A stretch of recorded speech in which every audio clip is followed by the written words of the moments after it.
ਸਿੱਖਾਂ ਨੇ ਆਪਦੀ ਪਹਿਲੀ ਜੰਗ ਕਦੋਂ ਲੜੀ, ਕਿਹਦੇ ਖਿਲਾਫ ਲੜੀ?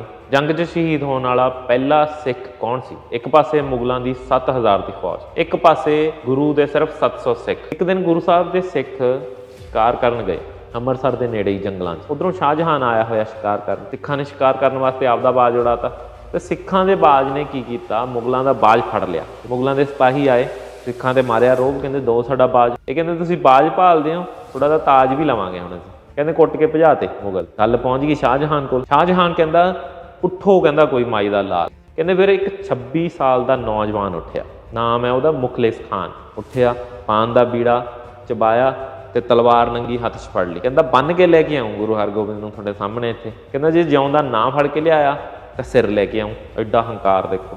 7000 ਦੀ ਉਹਨੂੰ ਫੌਜ ਦੇਤੀ ਸ਼ਾਹਜਹਾਨ ਨੇ। ਜਾ ਕਹਿੰਦਾ ਕਰਦੇ ਹਮਲਾ। ਗੁਰੂ ਹਰਗੋਬਿੰਦ ਸਾਹਿਬ ਜੀ ਦੀ ਬੇਟੀ ਦੇ ਵਿਆਹ ਦੀ ਤਿਆਰੀ ਚੱਲ ਰਹੀ ਸੀ ਉਦੋਂ। ਕਹਿੰਦਾ ਜਾ ਆਪਦੇ ਗੁਰੂ ਨੂੰ ਕਹਿ ਮੇਰੇ ਨਾਲ ਸਿੱਧਾ ਮੁਕਾਬਲਾ ਕਰੇ। ਗੁਰੂ ਸਾਹਿਬ ਨੂੰ ਜਦੋਂ ਪਤਾ ਲੱਗਿਆ ਤਾਂ ਗੁਰੂ ਸਾਹਿਬ ਆ ਗਏ ਅੱਗੇ। ਗੁਰੂ ਸਾਹਿਬ ਕਹਿੰਦੇ ਫਿਰ ਚੱਲ ਕਰ ਵਾਰ। ਕਹਿੰਦੇ ਤੂੰ ਆਇਆ ਸਾਡੇ ਤੇ ਚੜ ਕੇ, ਅਸੀਂ ਨਹੀਂ ਵਾਰ ਕਰਾਂਗੇ, ਪਹਿਲਾਂ ਤੂੰ ਕਰ। ਇੱਕ ਨਹੀਂ ਕਹਿੰਦੇ, ਦੋ ਨਹੀਂ, 3 ਵਾਰ ਕਰ। ਕੀਤਾ ਜਦੋਂ ਕਹਿੰਦੇ ਉਹਨੇ ਵਾਰ।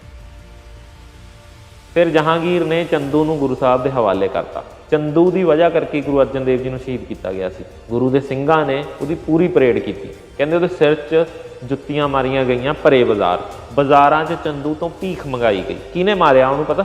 ਉਹੀ ਬੰਦਾ ਜਿਹਨੇ ਗੁਰੂ ਅਰਜਨ ਦੇਵ ਜੀ ਦੇ ਉੱਪਰ ਤੱਤੀ ਰੇਤ ਪਾਈ ਸੀ ਖੁਰਚਣੇ ਨਾਲ। ਉਹਨੇ ਤੱਤੀ ਰੇਤ ਦਾ ਭਰਿਆ ਹੋਇਆ ਹੀ ਖੁਰਚਣਾ ਚੰਦੂ ਦੇ ਸਿਰ 'ਚ ਮਾਰ ਕੇ ਉਹਦਾ ਸਿਰ ਪਾੜਤਾ। ਪਹਿਲੇ 5 ਗੁਰੂ ਸਾਹਿਬਾਨਾਂ 'ਚੋਂ ਕਿਸੇ ਨੇ ਵੀ ਸ਼ਸਤਰ ਨਹੀਂ ਚੱਕਿਆ ਤੇ ਕੋਈ ਜੰਗ ਨਹੀਂ ਲੜੀ। ਫਿਰ ਗੁਰੂ ਹਰਗੋਬਿੰਦ ਸਾਹਿਬ ਇਹੋ ਜਿਹਾ ਕੀ ਹੋਇਆ ਕਿ ਉਹਨਾਂ ਨੇ 4 ਜੰਗਾਂ ਲੜੀਆਂ ਮੁਗਲਾਂ ਦੇ ਖਿਲਾਫ। ਤਖਤ ਤੇ ਬੈਠਣ ਲੱਗ ਗਏ ਗੁਰੂ ਸਾਹਿਬ, ਕਲਗੀ ਸਜਾਉਣ ਲੱਗ ਗਏ। 2 ਤਲਵਾਰਾਂ ਪਹਿਨੀਆਂ ਹੁੰਦੀਆਂ, ਉੱਚਾ ਲੰਮਾ ਕੱਦ, ਸੋਹਣੇ ਸੁਨੱਖੇ, ਭਾਰੀ ਸਰੀਰ। ਦੂਰੋਂ ਦੇਖ ਕੇ ਐਂ ਲੱਗਦਾ ਸੀ ਕੋਈ ਯੋਧਾ ਬੈਠਾ ਹੈ। ਜਦੋਂ ਉਹਨਾਂ ਨੇ ਯੁੱਧ ਲੜੇ ਨੇ, ਬੈਰੀ ਦੇ ਜਦੋਂ ਇੱਦਾਂ ਮਾਰਦੇ ਸੀ, ਵਾਰ ਕਰਦੇ ਸੀ ਕਿਰਪਾਨ ਦਾ, ਉੱਪਰੋਂ ਨੀਚੇ ਤੱਕ ਵੱਢ ਦਿੰਦੇ ਸੀ ਇੱਕੋ ਵਾਰ। ਗੁਰੂ ਅਰਜਨ ਦੇਵ ਜੀ ਨੂੰ ਸਿਰਫ ਧਰਮ ਪ੍ਰਚਾਰ ਕਰਨ ਦੇ ਬਦਲੇ ਜਹਾਂਗੀਰ ਨੇ ਤਸੀਹੇ ਦੇ ਸ਼ਹੀਦ ਕਰਵਾ ਦਿੱਤਾ। ਤਾਂ ਫਿਰ ਆਏ 6ਵੇਂ ਗੁਰੂ ਹਰਗੋਬਿੰਦ ਸਾਹਿਬ ਜੀ। ਜਦੋਂ ਗੁਰਗੱਦੀ ਤੇ ਗੁਰੂ ਹਰਗੋਬਿੰਦ ਸਾਹਿਬ ਜੀ ਬੈਠੇ ਤਾਂ ਉਹਨਾਂ ਦੀ ਉਮਰ ਸਿਰਫ 11 ਸਾਲ ਸੀ ਉਦੋਂ।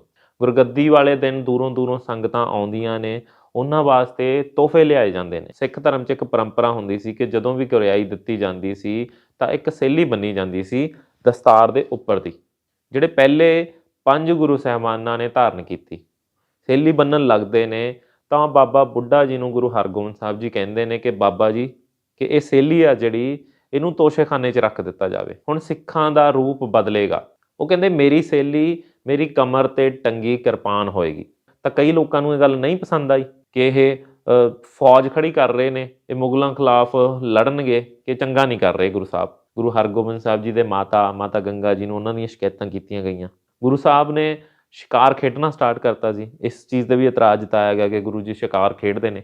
ਗੁਰੂ ਸਾਹਿਬ ਨੇ ਉਦੋਂ ਗੱਲ ਕਹੀ ਸੀ ਇੱਕ ਮਾਤਾ ਗੰਗਾ ਜੀ ਨੂੰ, ਜਿਹੜੇ ਜ਼ਾਲਮ ਹੁਕਮਰਾਨ ਨੇ, ਇਹਨਾਂ ਦਾ ਹੰਕਾਰ ਆ ਜਿਹੜਾ ਨਾ, ਇਹ ਪਰਬਤ ਬਣਿਆ ਹੋਇਆ। ਕਹਿੰਦੇ ਪਰਬਤ ਨੂੰ ਮੈਂ ਗਰਦ 'ਚ ਮਿਲਾਊਂਗਾ। ਕਹਿੰਦੇ ਜਿਹੜੇ ਮਿੱਟੀ 'ਚ ਰੁਲਦੇ ਲੋਕ ਨੇ ਉਹਨਾਂ ਨੂੰ ਮੈਂ ਤਖਤਾਂ 'ਤੇ ਬਿਠਾਊਂਗਾ। ਸੋਚ ਦੇਖੋ ਤੁਸੀਂ। ਇੱਥੋਂ ਫਿਰ ਸਿੱਖ ਧਰਮ ਦਾ ਇੱਕ ਦੂਸਰਾ ਅਧਿਆਇ ਸ਼ੁਰੂ ਹੋ ਜਾਂਦਾ। ਜਿਹੜਾ ਮੁਗਲ ਰਾਜੇ ਹੁੰਦੇ ਸੀ, ਉਹਨਾਂ ਦੇ ਤਖਤ ਹੁੰਦੇ ਸੀ, ਉਹ ਨਾਰਮਲ ਲੋਕਾਂ ਤੋਂ ਉੱਚੀ ਜਗ੍ਹਾ ਤੇ ਬਹਿੰਦੇ ਸੀ। ਉਹ ਕਹਿੰਦੇ ਸੀ ਲੋਕ ਨੀਵੇਂ ਨੇ, ਅਸੀਂ ਉੱਚੇ ਹਾਂ। ਤਾਂ ਗੁਰੂ ਹਰਗੋਬਿੰਦ ਸਾਹਿਬ ਜੀ ਅਕਾਲ ਬੁੰਗੇ ਦੀ ਸਥਾਪਨਾ ਕਰਦੇ ਨੇ, ਜਿਹਨੂੰ ਹੁਣ ਸਿੱਖ ਅਕਾਲ ਤਖਤ ਕਹਿੰਦੇ ਨੇ। ਦਰਬਾਰ ਸਾਹਿਬ ਦੇ ਬਿਲਕੁਲ ਸਾਹਮਣੇ, ਭਗਤੀ ਦੇ ਕੇਂਦਰ ਦੇ ਸਾਹਮਣੇ ਸ਼ਕਤੀ ਦਾ ਕੇਂਦਰ ਬਣਾਇਆ। ਤਾਂ ਗੁਰੂ ਹਰਗੋਬਿੰਦ ਸਾਹਿਬ ਜੀ ਨੇ ਹੁਕਮਨਾਮੇ ਭੇਜਣੇ ਸਟਾਰਟ ਕੀਤੇ। ਮੈਨੂੰ ਮਾਇਆ ਭੇਂਟ ਨਾ ਕੀਤੀ ਜਾਵੇ, ਮੇਰੇ ਵਾਸਤੇ ਸ਼ਸਤਰ ਲੈ ਕੇ ਆਓ, ਘੋੜੇ ਲੈ ਕੇ ਆਓ ਵਧੀਆ ਨਸਲਾਂ ਦੇ, ਮੈਨੂੰ ਆਪਦੀ ਜਵਾਨੀ ਭੇਂਟ ਕਰੋ। ਮਾਝੇ ਤੇ ਮਾਲਵੇ 'ਚੋਂ ਸੰਗਤ ਆਉਣੀ ਸਟਾਰਟ ਹੋ ਗਈ।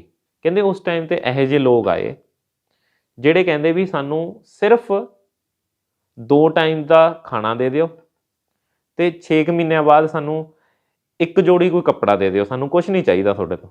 ਗੁਰੂ ਸਾਹਿਬ ਨੇ ਤਕਰੀਬਨ 500 ਦੀ ਫੌਜ ਭਰਤੀ ਕਰ ਲਈ। ਤਖਤ ਤੇ ਬੈਠਣ ਲੱਗ ਗਏ ਗੁਰੂ ਸਾਹਿਬ, ਕਲਗੀ ਸਜਾਉਣ ਲੱਗ ਗਏ।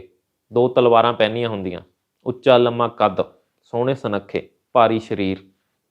ਦੂਰੋਂ ਦੇਖ ਕੇ ਐਂ ਲੱਗਦਾ ਸੀ ਕੋਈ ਯੋਧਾ ਬੈਠਾ ਹੈ। ਜਦੋਂ ਉਹਨਾਂ ਨੇ ਯੁੱਧ ਲੜੇ ਨੇ, ਬੈਰੀ ਦੇ ਜਦੋਂ ਇੱਦਾਂ ਮਾਰਦੇ ਸੀ, ਵਾਰ ਕਰਦੇ ਸੀ ਕਿਰਪਾਨ ਦਾ, ਉੱਪਰੋਂ ਨੀਚੇ ਤੱਕ ਵੱਢ ਦਿੰਦੇ ਸੀ ਇੱਕੋ ਵਾਰ 'ਚ। ਗੁਰੂ ਸਾਹਿਬ ਨੇ ਉਦੋਂ ਢਾਡੀਆਂ ਨੂੰ ਬੁਲਾਇਆ ਕਿ ਤੁਸੀਂ ਵਾਰਾਂ ਗਾਓ, ਕਿ ਵੀਰ ਰਸ ਦੀਆਂ ਵਾਰਾਂ ਸੁਣ ਕੇ ਐਨਰਜੀ ਆਵੇ ਤੇ ਸੂਰਮੇ ਬਣ।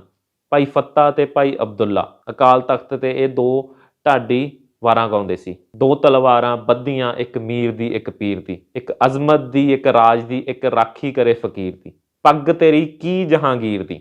ਉਹਨਾਂ ਕਹਿੰਦੇ ਸੀ, ਕਹਿੰਦੇ ਤੁਹਾਡੀ ਪੱਗ ਦਾ ਕੀ ਮੁਕਾਬਲਾ ਕਰੂ ਜਹਾਂਗੀਰ। ਇਹ ਖਬਰਾਂ ਫਿਰ ਪਹੁੰਚਣ ਲੱਗ ਗਈਆਂ ਜਹਾਂਗੀਰ ਤੱਕ। ਫਿਰ ਜਹਾਂਗੀਰ ਨੇ ਧੋਖੇ ਨਾਲ ਗੁਰੂ ਸਾਹਿਬ ਨੂੰ ਗਵਾਲੀਅਰ ਦੇ ਕਿਲ੍ਹੇ 'ਚ ਕੈਦ ਕੀਤਾ। ਲਗਭਗ 2 ਸਾਲ ਉਹ ਉੱਥੇ ਰਹੇ। ਫਿਰ ਮੀਆਂ ਮੀਰ ਤੇ ਨੂਰ ਜਹਾਂ ਦੇ ਕਹਿਣ ਤੇ ਉਹਨਾਂ ਨੂੰ ਰਿਹਾ ਕਰ ਦਿੱਤਾ ਗਿਆ। ਉਦੋਂ ਬਾਅਦ ਜਹਾਂਗੀਰ ਦਾ ਸਮਝੌਤਾ ਵੀ ਹੋਇਆ ਗੁਰੂ ਸਾਹਿਬ ਨਾਲ। ਜਦੋਂ ਗੁਰੂ ਹਰਗੋਬਿੰਦ ਸਾਹਿਬ ਜੀ ਦਾ ਸਮਝੌਤਾ ਹੋ ਗਿਆ ਜਹਾਂਗੀਰ ਨਾਲ, ਫਿਰ ਜਹਾਂਗੀਰ ਨੇ ਚੰਦੂ ਨੂੰ ਗੁਰੂ ਸਾਹਿਬ ਦੇ ਹਵਾਲੇ ਕਰਤਾ। ਚੰਦੂ ਦੀ ਵਜ੍ਹਾ ਕਰਕੇ ਗੁਰੂ ਅਰਜਨ ਦੇਵ ਜੀ ਨੂੰ ਸ਼ਹੀਦ ਕੀਤਾ ਗਿਆ ਸੀ। ਗੁਰੂ ਦੇ ਸਿੰਘਾਂ ਨੇ ਉਹਦੀ ਪੂਰੀ ਪਰੇਡ ਕੀਤੀ। ਕਹਿੰਦੇ ਉਹਦੇ ਸਿਰ 'ਚ ਜੁੱਤੀਆਂ ਮਾਰੀਆਂ ਗਈਆਂ ਭਰੇ ਬਾਜ਼ਾਰ 'ਚ। ਬਾਜ਼ਾਰਾਂ 'ਚ ਚੰਦੂ ਤੋਂ ਭੀਖ ਮੰਗਾਈ ਗਈ। ਕਿਹਨੇ ਮਾਰਿਆ ਉਹਨੂੰ ਪਤਾ? ਉਹੀ ਬੰਦਾ ਜਿਹਨੇ ਗੁਰੂ ਅਰਜਨ ਦੇਵ ਜੀ ਦੇ ਉੱਪਰ ਤੱਤੀ ਰੇਤ ਪਾਈ ਸੀ ਖੁਰਚਣੇ ਨਾਲ। ਉਹਨੇ ਤੱਤੀ ਰੇਤ ਦਾ ਭਰਿਆ ਹੋਇਆ ਹੀ ਖੁਰਚਣਾ ਚੰਦੂ ਦੇ ਸਿਰ 'ਚ ਮਾਰ ਕੇ ਉਹਦਾ ਸਿਰ ਪਾੜਤਾ। ਐਵੇਂ ਮਰਿਆ ਸੀ ਚੰਦੂ। ਜਹਾਂਗੀਰ ਦੀ ਹੋ ਗਈ ਫਿਰ ਮੌਤ। ਫਿਰ ਉਹਦਾ ਪੁੱਤ ਬੈਠਾ ਸ਼ਾਹਜਹਾਨ।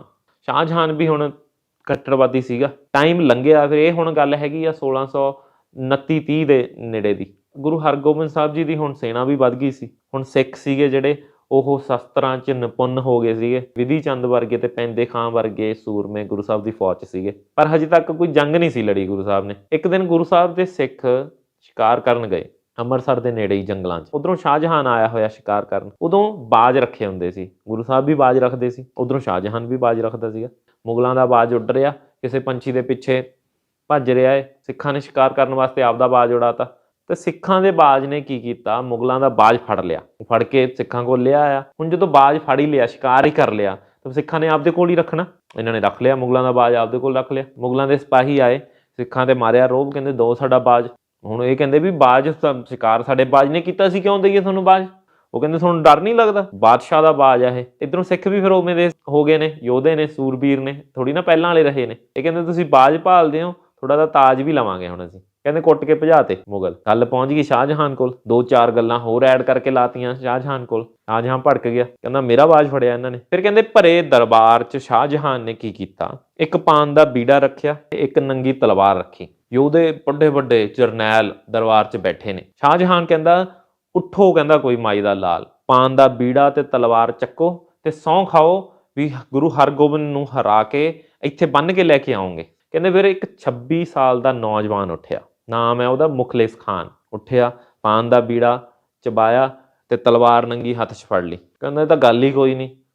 ਕਹਿੰਦਾ ਉਹ ਲੰਗਰ ਛਕਾਉਣ ਵਾਲੇ, ਕਹਿੰਦਾ ਜੇ ਉਹਨਾਂ ਨੇ ਤਲਵਾਰਾਂ ਚੱਕ ਲੀਆਂ ਤਾਂ ਕਹਿੰਦਾ ਸਾਡਾ ਯੋਧਿਆਂ ਦਾ ਮੁਕਾਬਲਾ ਥੋੜੀ ਨਾ ਕਰ ਲੈਣਗੇ ਉਹ। ਕਹਿੰਦਾ ਬੰਨ੍ਹ ਕੇ ਲੈ ਕੇ ਆਊਂ ਗੁਰੂ ਹਰਗੋਬਿੰਦ ਨੂੰ ਤੁਹਾਡੇ ਸਾਹਮਣੇ ਇੱਥੇ। ਕਹਿੰਦਾ ਜੇ ਜਿਉਂਦਾ ਨਾ ਫੜ ਕੇ ਲਿਆਇਆ ਤਾਂ ਸਿਰ ਲੈ ਕੇ ਆਊਂ। ਐਡਾ ਹੰਕਾਰ ਦੇਖੋ। 7000 ਦੀ ਉਹਨੂੰ ਫੌਜ ਦੇਤੀ ਸ਼ਾਹਜਹਾਨ ਨੇ। ਜਾ ਕਹਿੰਦਾ ਕਰਦੇ ਹਮਲਾ। 7000 ਦੀ ਫੌਜ ਲੈ ਕੇ ਮੁਖਲਿਸ ਖਾਨ ਆ ਗਿਆ ਪੰਜਾਬ ਵੱਲ ਨੂੰ। ਅੰਮ੍ਰਿਤਸਰ ਰਹਿੰਦੇ ਹੁੰਦੇ ਸੀ ਗੁਰੂ ਹਰਗੋਬਿੰਦ ਸਾਹਿਬ ਜੀ, ਜਿੱਥੇ ਹੁਣ ਖਾਲਸਾ ਕਾਲਜ ਆ ਨਾ, ਉੱਥੇ ਫੌਜ ਰੁਕੀ ਸੀ ਮੁਖਲਿਸ ਖਾਨ ਦੀ। ਇਹਨੇ ਆਪਦੇ ਕੁਛ ਜਾਸੂਸ ਭੇਜੇ ਮੁਖਲਿਸ ਖਾਨ ਨੇ। ਕਹਿੰਦਾ ਜਾਓ ਦੇਖ ਕੇ ਆਓ ਕਿੰਨੀ ਕੁ ਫੌਜ ਆ ਉਹਨਾਂ ਕੋਲ, ਕੀ ਮਾਹੌਲ ਆ, ਕਿਹੜੇ ਸ਼ਸਤਰ ਨੇ ਉਹਨਾਂ ਕੋਲ। CID ਵਾਲੇ ਜਾਸੂਸ ਮੁਗਲਾਂ ਦੇ ਗਏ, ਵਾਪਸ ਆਏ। ਵਾਪਸ ਆ ਕੇ ਕਹਿੰਦੇ ਥੋੜੀ ਦਾ ਕਿਸਮਤ ਬਹੁਤ ਚੰਗੀ ਆ, ਤੁਹਾਨੂੰ ਤਾਂ ਕਹਿੰਦੇ ਮਿਹਨਤ ਹੀ ਨਹੀਂ ਕਰਨੀ ਪੈਣੀ। ਕਹਿੰਦੇ ਉਹਨਾਂ ਦੇ ਘਰੇ ਤਾਂ ਚੱਲ ਰਿਹਾ ਵਿਆਹ। ਗੁਰੂ ਹਰਗੋਬਿੰਦ ਸਾਹਿਬ ਜੀ ਦੀ ਬੇਟੀ ਦੇ ਵਿਆਹ ਦੀ ਤਿਆਰੀ ਚੱਲ ਰਹੀ ਸੀ ਉਦੋਂ। ਬੀਬੀ ਵੀਰੋ ਕਹਿੰਦੇ ਵੀ ਉਦੋਂ ਸਾਰੇ ਵਿਆਹ 'ਚ ਰੁੱਝੇ ਹੋਏ ਨੇ, ਆਪਾਂ ਜਾਵਾਂਗੇ, ਆਪਾਂ ਹਮਲਾ ਕਰਾਂਗੇ, ਮਾਰ ਕੇ ਜਾਂ ਫੜ ਕੇ ਗੁਰੂ ਹਰਗੋਬਿੰਦ ਸਾਹਿਬ ਜੀ ਨੂੰ ਲੈ ਜਾਵਾਂਗੇ। ਮੁਗਲਾਂ ਦੀ 7000 ਦੀ ਫੌਜ ਔਰ ਸਿੱਖ 700। ਪਹਿਲੇ ਦਿਨ ਭਾਰੀ ਰਹੇ ਮੁਗਲ। ਘਰ 'ਤੇ ਵੀ ਕਬਜ਼ਾ ਕਰ ਲਿਆ ਉਹਨਾਂ ਨੇ। ਗੁਰੂ ਸਾਹਿਬ ਦੇ ਘਰ ਉਦੋਂ ਜਿਹੜੀ ਮਠਿਆਈ ਪਈ ਸੀ ਉਹ ਵੀ ਕਹਿੰਦੇ ਉਹਨਾਂ ਨੇ ਦੱਬ ਕੇ ਖਾਧੀ। ਹੋਰ ਚੀਜ਼ਾਂ ਦੀ ਵੀ ਲੁੱਟ ਖੋਹ ਕੀਤੀ ਉਹਨਾਂ ਨੇ। ਅਗਲੇ ਦਿਨ ਫਿਰ ਬੜਾ ਟੁੱਕੀ ਕੀਤੀ ਉਹਨਾਂ ਦੀ, ਮੁਗਲਾਂ ਦੀ। ਫਿਰ ਮੁਖਲਿਸ ਖਾਨ ਕਹਿੰਦਾ ਮੈਂ ਆਪ ਜਾਊਂਗਾ। ਬਹੁਤ ਹੰਕਾਰ ਸੀ ਉਹਨੂੰ, ਆਪਦੀ ਤਲਵਾਰ ਤੇ ਬਹੁਤ ਹੰਕਾਰ ਸੀਗਾ। ਜਦੋਂ ਗਿਆ ਭਾਈ ਵਿਧੀ ਚੰਦ ਅੱਗੇ ਆ ਗਿਆ, ਕਹਿੰਦਾ ਜਾ ਆਪਦੇ ਗੁਰੂ ਨੂੰ ਕਹਿ ਮੇਰੇ ਨਾਲ ਸਿੱਧਾ ਮੁਕਾਬਲਾ ਕਰੇ। ਗੁਰੂ ਸਾਹਿਬ ਨੂੰ ਜਦੋਂ ਪਤਾ ਲੱਗਿਆ ਤਾਂ ਗੁਰੂ ਸਾਹਿਬ ਆ ਗਏ ਅੱਗੇ। ਜਦੋਂ ਗੁਰੂ ਸਾਹਿਬ ਦੇ ਸਾਹਮਣੇ ਆਇਆ ਮੁਖਲਿਸ ਖਾਨ, ਆਮੋ ਸਾਹਮਣੇ ਹੋਏ, ਕਹਿੰਦਾ ਸਰੈਂਡਰ ਕਰ ਦਿਓ, ਤੁਹਾਡੀ ਸਜ਼ਾ ਵੀ ਘੱਟ ਕਰਾ ਦੂੰਗਾ ਤੇ ਜੋ ਤੁਸੀਂ ਕਹੋਗੇ ਤੁਹਾਨੂੰ ਉਹ ਦਬਾ ਦੂੰਗਾ। ਗੁਰੂ ਸਾਹਿਬ ਕਹਿੰਦੇ ਮੈਂ ਜੇ ਨਾ ਸਰੈਂਡਰ ਕੀਤਾ, ਨਾ ਹਵਾਲੇ ਕੀਤਾ ਆਪਦੇ ਆਪ ਨੂੰ ਤੇਰੇ, ਫੇਰ ਕਹਿੰਦਾ ਫਿਰ ਮੇਰੀ ਤਲਵਾਰ ਦੀ ਤਾਕਤ ਨਹੀਂ ਜਾਣਦੇ ਤੁਸੀਂ। ਕਹਿੰਦਾ ਫਿਰ ਮੈਂ ਫੜ ਕੇ ਲੈ ਕੇ ਜਾਊਂ। ਕਹਿੰਦਾ ਫਿਰ ਜੇ ਨਾ ਫੜ ਸਕਿਆ ਤਾਂ ਤੁਹਾਡਾ ਸਿਰ ਧੜ ਤੋਂ ਅੱਡ ਕਰਕੇ ਫਿਰ ਬਾਦਸ਼ਾਹ ਦੇ ਚਰਨਾਂ 'ਚ ਰੱਖੂਗਾ। ਗੁਰੂ ਸਾਹਿਬ ਕਹਿੰਦੇ ਫਿਰ ਚੱਲ ਕਰ ਵਾਰ। ਕਹਿੰਦੇ ਤੂੰ ਆਇਆ ਸਾਡੇ ਤੇ ਚੜ ਕੇ, ਅਸੀਂ ਨਹੀਂ ਵਾਰ ਕਰਾਂਗੇ, ਪਹਿਲਾਂ ਤੂੰ ਕਰ। ਇੱਕ ਨਹੀਂ ਕਹਿੰਦੇ, ਦੋ ਨਹੀਂ, 3 ਵਾਰ ਕਰ। ਕੀਤਾ ਜਦੋਂ ਕਹਿੰਦੇ ਉਹਨੇ ਵਾਰ, ਗੁਰੂ ਸਾਹਿਬ ਨੇ ਪਹਿਲਾ ਵਾਰ ਤੋਂ ਬਚ ਗਏ। ਦੂਜਾ ਵਾਰ ਕੀਤਾ ਜਦੋਂ ਫਿਰ ਢਾਲ ਨਾਲ ਰੋਕਿਆ ਗੁਰੂ ਸਾਹਿਬ ਨੇ। ਤੀਜਾ ਵਾਰ ਵੀ ਰੋਕਿਆ, ਕਹਿੰਦੇ ਹੁਣ ਤੇਰੇ 3 ਵਾਰ ਹੋ ਗਏ ਪੂਰੇ, ਹੁਣ ਕਹਿੰਦੇ ਮੇਰੀ ਵਾਰੀ। ਗੁਰੂ ਸਾਹਿਬ ਨੇ ਫਿਰ ਕੀ ਕੀਤਾ ਨਾ, ਗੁਰੂ ਸਾਹਿਬ ਨੇ ਜਦੋਂ ਇੱਕੋ ਵਾਰ ਕੀਤਾ, ਫਿਰ ਇੱਕ ਵਾਰ ਹੀ ਉਹਨੇ ਢਾਲ ਨਾਲ ਰੋਕਣ ਦੀ ਕੋਸ਼ਿਸ਼ ਕੀਤੀ, ਉਹਦੀ ਢਾਲ ਨੂੰ ਚੀਰਦਾ ਹੋਇਆ ਵਾਰ ਨਾ ਇਦਾਂ ਕਹਿੰਦੇ ਚੀਰਾ ਪਾਤਾ, ਜਮਾ ਅੱਡ ਕਰਤਾ ਉਹਨੂੰ, 2 ਟੋਟੇ ਹੋ ਗਏ, ਡਿੱਗ ਪਿਆ ਜ਼ਮੀਨ ਤੇ। ਮੁਗਲਾਂ ਦੀ ਫੌਜ ਤਿੱਤਰ ਬਿੱਤਰ ਹੋ ਗਈ ਉੱਥੋਂ। ਇਦਾਂ ਹੋਈ ਸੀ ਸਿੱਖਾਂ ਦੀ ਪਹਿਲੀ ਜੰਗ। ਭਾਈ ਗੁਰਦਾਸ ਜੀ ਲਿਖਦੇ ਨੇ, ਦਲ ਭੰਜਨ ਗੁਰ ਸੂਰਮਾ, ਵੱਡ ਯੋਧਾ ਬਹੁ ਪਰ ਉਪਕਾਰੀ। ਵੱਡ ਯੋਧਾ ਕਹਿੰਦੇ ਬਹੁਤ ਵੱਡਾ, ਬਹੁਤ ਸ਼ਕਤੀਸ਼ਾਲੀ ਯੋਧਾ, ਤੇ ਕਹਿੰਦੇ ਪਰਉਪਕਾਰੀ ਵੀ ਸੀ। ਪਰਉਪਕਾਰੀ ਮੰਨ ਕੇ ਚੱਲੋ ਨਾ ਉਹਨੂੰ, ਕਹਿੰਦੇ ਤੂੰ ਕਰ ਵਾਰ, ਮੌਕਾ ਦਿੱਤਾ ਵੀ ਤੂੰ ਕਰ ਵਾਰ, ਤੂੰ ਅਜਮਾਲਾ ਆਪਦੀ ਤਾਕਤ, ਜਿਹੜਾ ਆਪਦਾ ਹੰਕਾਰ ਲੈ ਕੇ ਆਇਆ, ਕਿਤੇ ਐ ਨਾ ਸਮਝੀ ਵੀ ਤੈਨੂੰ ਵਾਰ ਕਰਨ ਦਾ ਮੌਕਾ ਹੀ ਨਾ ਦਈਏ। ਇਹ ਸੀਗੇ ਗੁਰੂ ਹਰਗੋਬਿੰਦ ਸਾਹਿਬ ਜੀ। ਔਰ ਪਹਿਲੀ ਜੰਗ 'ਚ ਪਹਿਲੇ ਸ਼ਹੀਦ ਹੋਏ ਨੇ ਭਾਈ ਭਾਨੂ ਜੀ। 13 ਸਿੱਖ ਸ਼ਹੀਦ ਹੋਏ ਪਹਿਲੀ ਜੰਗ 'ਚ। 13 ਸਿੱਖਾਂ ਦਾ ਸੰਸਕਾਰ ਗੁਰੂ ਸਾਹਿਬ ਨੇ ਆਪਦੇ ਹੱਥੀਂ ਕੀਤਾ। ਉਦੋਂ ਬਾਅਦ ਗੁਰੂ ਸਾਹਿਬ ਲਈ ਕੋਈ ਘੋੜੇ ਲੈ ਕੇ ਆ ਰਿਹਾ ਸੀ ਇੱਕ ਵਾਰ ਕਾਬਲ ਤੋਂ, ਬਹੁਤ ਸੋਹਣੀ ਨਸਲ ਦੇ ਘੋੜੇ। ਗੁਰੂ ਸਾਹਿਬ ਬਹੁਤ ਸ਼ੌਕੀਨ ਸੀਗੇ ਘੋੜਿਆਂ ਦੇ। ਰਾਹ 'ਚ ਮੁਗਲਾਂ ਦੇ ਸੈਨਿਕਾਂ ਨੇ ਰੋਕ ਲਿਆ, ਕਹਿੰਦੇ ਇੰਨੇ ਸੋਹਣੇ ਘੋੜੇ ਕਿਹਦੇ ਵਾਸਤੇ ਲੈ ਕੇ ਜਾ ਰਹੇ ਹੋ? ਕਹਿੰਦੇ ਇਹ ਤਾਂ ਸਾਡੇ ਬਾਦਸ਼ਾਹ ਕੋਲ ਹੋਣੇ ਚਾਹੀਦੇ ਨੇ, ਤੁਸੀਂ ਘੋੜੇ ਨਾ ਲਓ, ਅਸੀਂ ਤੁਹਾਨੂੰ ਕੋਈ ਹੋਰ ਲਿਆ ਦਾਂਗੇ, ਇਹ ਤਾਂ ਗੁਰੂ ਹਰਗੋਬਿੰਦ ਸਾਹਿਬ ਜੀ ਦੇ ਘੋੜੇ ਨੇ। ਉਹ ਕਹਿੰਦੇ ਨਹੀਂ ਨਹੀਂ, ਇਹ ਘੋੜੇ ਤਾਂ ਬਾਦਸ਼ਾਹ ਕੋਲ ਹੀ ਜਾਣਗੇ। ਉੱਥੋਂ ਘੋੜੇ ਲੈ ਗਏ, 2 ਘੋੜੇ ਦੋਨੋਂ ਲੈ ਗਏ। ਫਿਰ ਬਾਬਾ ਬਿਧੀ ਚੰਦ ਜੀ ਗਏ ਆਪਦਾ ਰੂਪ ਬਦਲ ਕੇ, ਘਾਈ ਬਣ ਕੇ। ਘਾਈ ਹੁੰਦੇ ਨੇ ਜਿਹੜੇ ਘੋੜਿਆਂ ਨੂੰ ਘਾਹ ਖਵਾਉਂਦੇ ਹੁੰਦੇ ਨੇ ਨਾ, ਘਾਈ ਬਣ ਕੇ ਗਏ। ਕਿਲੇ 'ਚ ਉਹਨਾਂ ਨੇ ਦੇਖ ਲਏ ਘੋੜੇ ਦੋਨੋਂ। ਰਾਤ ਨੂੰ ਜਦੋਂ ਸੈਨਿਕ ਸੁੱਤੇ ਪਏ ਸੀ, ਇੱਕ ਘੋੜਾ ਖੋਲਿਆ। ਸੋਚੋ ਇੰਨਾ ਵੱਡਾ ਕਿਲਾ, ਉੱਚੀਆਂ ਉੱਚੀਆਂ ਦੀਵਾਰਾਂ ਕਿਲੇ ਦੀਆਂ, ਕਿਵੇਂ ਘੋੜਾ ਕੱਢ ਕੇ ਲਿਆਉਣਾ ਉੱਥੋਂ? ਘੋੜਾ ਕਹਿੰਦੇ ਫਿਰ ਪੌੜੀਆਂ ਰਾਹੀਂ ਕਿਲੇ ਦੇ ਜਮਾਂ ਟੌਪ ਤੇ ਲੈ ਗਏ। ਉੱਥੋਂ ਘੋੜੇ ਦੀ ਛਲਾਂਗ ਲਗਾਈ, ਸਿੱਧਾ ਦਰਿਆ 'ਚ ਇੱਕ ਘੋੜਾ ਲਿਆਏ, ਲਿਆ ਕੇ ਗੁਰੂ ਸਾਹਿਬ ਨੂੰ ਭੇਂਟ ਕਰਤਾ। ਮੁਗਲਾਂ ਦੇ ਗੜ੍ਹ 'ਚੋਂ ਕੱਢ ਕੇ ਘੋੜਾ ਲਿਆਏ। ਇਹ ਹਿੰਮਤ ਗੁਰੂ ਸਾਹਿਬ ਨੇ ਭਰੀ ਸਿੱਖਾਂ 'ਚ, ਜਿਹੜੀ ਕਿ ਅੱਜ ਵੀ ਬਰਕਰਾਰ ਆ। ਐ ਨਹੀਂ ਹੈਗਾ ਵੀ ਇੱਕ ਘੋੜਾ ਲਿਆਏ, ਦੂਜੀ ਵਾਰ ਫੇਰ ਭੇਸ ਬਦਲ ਕੇ ਗਏ, ਫਿਰ ਕੋਈ ਸਾਧ ਫਕੀਰ ਬਣ ਕੇ ਗਏ, ਦੂਜਾ ਘੋੜਾ ਫੇਰ ਲਿਆਏ ਉੱਥੋਂ। ਹੁਣ ਮੁਗਲਾਂ ਦੇ ਹੱਥਾਂ 'ਚੋਂ ਘੋੜੇ ਖੋਹ ਕੇ ਲੈ ਗਏ। ਫੇਰ ਬਾਦਸ਼ਾਹ ਫੇਰ ਤਿਲਮਿਲਾ ਗਿਆ ਵੀ ਯਾਰ ਇਹਨਾਂ ਦੇ ਤਾਂ ਹੌਸਲੇ ਵੱਧ ਹੀ ਜਾਂਦੇ ਨੇ। ਇੱਕ ਜਰਨੈਲ ਸੀਗਾ ਲੱਲਾ ਬੇਗ, ਉਹਨੂੰ ਭੇਜਿਆ ਬਾਦਸ਼ਾਹ ਨੇ, ਫਿਰ ਮੁਗਲ ਬਾਦਸ਼ਾਹ ਨੇ ਵੀ ਜਾ ਹਮਲਾ ਕਰ, 50,000 ਦੀ ਫੌਜ ਦੇ ਕੇ ਭੇਜਿਆ। ਉਹਨੂੰ ਵੀ ਫਿਰ ਗੁਰੂ ਸਾਹਿਬ ਤੋਂ ਮਾਤ ਖਾਣੀ ਪਈ। ਗੁਰੂ ਸਾਹਿਬ ਨੇ ਆਪਦੀ ਜ਼ਿੰਦਗੀ 'ਚ 4 ਜੰਗਾਂ ਲੜੀਆਂ ਨੇ। ਮਹਿਰਾਜ ਦੀ ਜੰਗ ਚੌਥੀ ਜੰਗ ਸੀਗੀ ਗੁਰੂ ਸਾਹਿਬ ਦੀ। ਪੈਂਦੇ ਖਾਨ ਜਿਹੜਾ ਗੁਰੂ ਸਾਹਿਬ ਦੀ ਫੌਜ ਦਾ ਬਹੁਤ ਵੱਡਾ ਯੋਧਾ ਸੀਗਾ, ਉਹਦੇ 'ਚੋਂ ਬਾਗੀ ਹੋ ਗਿਆ ਸੀਗਾ। ਗੁਰੂ ਸਾਹਿਬ ਦਾ ਆਮਣਾ ਸਾਹਮਣਾ ਹੋਇਆ। ਗੁਰੂ ਸਾਹਿਬ ਨੇ ਬੜਾ ਸਮਝਾਇਆ ਸੀ ਪਹਿਲਾਂ ਉਹਨੂੰ, ਪੈਂਦੇ ਖਾਨ ਨੂੰ, ਨਹੀਂ ਮੰਨਿਆ। ਪੈਂਦੇ ਖਾਨ ਹੰਕਾਰ ਗਿਆ, ਫਿਰ ਉੱਥੇ ਪੈਂਦੇ ਖਾਨ ਦਾ ਹੰਕਾਰ ਵੀ ਤੋੜਿਆ ਗੁਰੂ ਸਾਹਿਬ ਨੇ। ਜਿਹੜੀ ਚੌਥੀ ਜੰਗ ਸੀਗੀ ਮਹਿਰਾਜ ਦੀ ਜੰਗ, ਗੁਰੂ ਹਰਗੋਬਿੰਦ ਸਾਹਿਬ ਜੀ ਦੇ ਸਪੁੱਤਰ ਤੇ 9ਵੇਂ ਗੁਰੂ ਤੇਗ ਬਹਾਦਰ ਜੀ ਉਹ ਜੰਗ 'ਚ ਹਿੱਸਾ ਲਿਆ ਸੀਗਾ। ਗੁਰੂ ਤੇਗ ਬਹਾਦਰ ਜੀ ਸਿਰਫ 13 ਸਾਲ ਦੇ ਸੀ ਉਦੋਂ। ਉਹਨਾਂ ਦਾ ਨਾਮ ਤੇਗ ਮੱਲ ਹੁੰਦਾ ਸੀ ਗੁਰੂ ਤੇਗ ਬਹਾਦਰ ਜੀ ਦਾ। ਉਹ ਜੰਗ 'ਚ ਕਹਿੰਦੇ ਉਹਨਾਂ ਨੇ ਐਸੀ ਕਿਰਪਾਨ ਚਲਾਈ, ਸਾਰੇ ਲੋਕ ਹੱਕੇ ਬੱਕੇ ਰਹਿ ਗਏ। ਗੁਰੂ ਹਰਗੋਬਿੰਦ ਸਾਹਿਬ ਜੀ ਨੇ ਫਿਰ ਉਹਨਾਂ ਦਾ ਨਾਮ ਤੇਗ ਮੱਲ ਤੋਂ ਤੇਗ ਬਹਾਦਰ ਕਰਤਾ। ਤੇਗ ਬਹਾਦਰ ਕਹਿੰਦੇ ਤੇਗ ਦਾ ਧਨੀ, ਤਲਵਾਰ ਦਾ ਧਨੀ। ਹੁਣ ਗੁਰੂ ਹਰਗੋਬਿੰਦ ਸਾਹਿਬ ਜੀ ਅੰਮ੍ਰਿਤਸਰ ਰਹਿੰਦੇ ਸੀ, ਅਕਾਲ ਤਖਤ ਦੀ ਉਹਨਾਂ ਨੇ ਰਚਨਾ ਕੀਤੀ। ਫਿਰ ਕੀ ਇਹੋ ਜਿਹਾ ਕਾਰਨ ਬਣਿਆ ਵੀ ਉਹ ਅੰਮ੍ਰਿਤਸਰ ਛੱਡ ਕੇ ਚਲੇ ਗਏ? ਉਦੋਂ ਬਾਅਦ ਫਿਰ ਦਰਬਾਰ ਸਾਹਿਬ ਕਿਹਦੇ ਹੱਥਾਂ 'ਚ ਆਇਆ? ਪ੍ਰਿਥੀ ਚੰਦ ਦਾ ਮੁੰਡਾ ਮਿਹਰਬਾਨ ਫਿਰ ਉੱਥੇ ਕਾਬਜ ਹੋ ਗਿਆ। ਮਿਹਰਬਾਨ ਤੋਂ ਬਾਅਦ ਫਿਰ ਉਹਦਾ ਮੁੰਡਾ ਰਿਹਾ। ਫਿਰ ਗੁਰੂ ਤੇਗ ਬਹਾਦਰ ਜੀ ਜਦੋਂ ਗਏ ਸੀ ਦਰਬਾਰ ਸਾਹਿਬ, ਕਹਿੰਦੇ ਇੱਕ ਟਾਈਮ ਤੇ ਉਹਨਾਂ ਨੂੰ ਅੰਦਰ ਹੀ ਨਹੀਂ ਵੜਨ ਦਿੱਤਾ ਸੀ ਦਰਬਾਰ ਸਾਹਿਬ 'ਚ। ਡਰ ਗਏ ਸੀ ਵੀ ਕਿਤੇ ਇਹ ਆ ਕੇ ਨਾ ਕਬਜ਼ਾ ਕਰ ਲੇ। ਇਹ ਸਾਰਾ ਤੁਹਾਨੂੰ ਅਗਲੀ ਵੀਡੀਓ 'ਚ ਦੱਸਾਂਗੇ।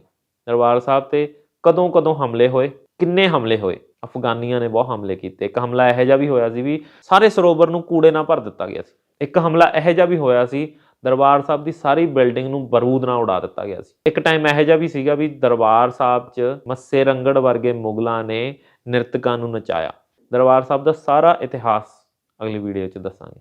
ਜੇ ਤੁਹਾਨੂੰ ਸਾਡੀਆਂ ਵੀਡੀਓਜ਼ ਪਸੰਦ ਆਉਂਦੀਆਂ ਨੇ ਤਾਂ ਸਾਡਾ ਹੌਸਲਾ ਵਧਾਉਣ ਲਈ ਸਾਡੇ ਪੇਜ ਨੂੰ ਲਾਈਕ ਤੇ ਸਾਡੇ ਚੈਨਲ ਨੂੰ ਸਬਸਕ੍ਰਾਈਬ ਜ਼ਰੂਰ ਕਰ ਦਿਆ ਕਰੋ। ਧੰਨਵਾਦ।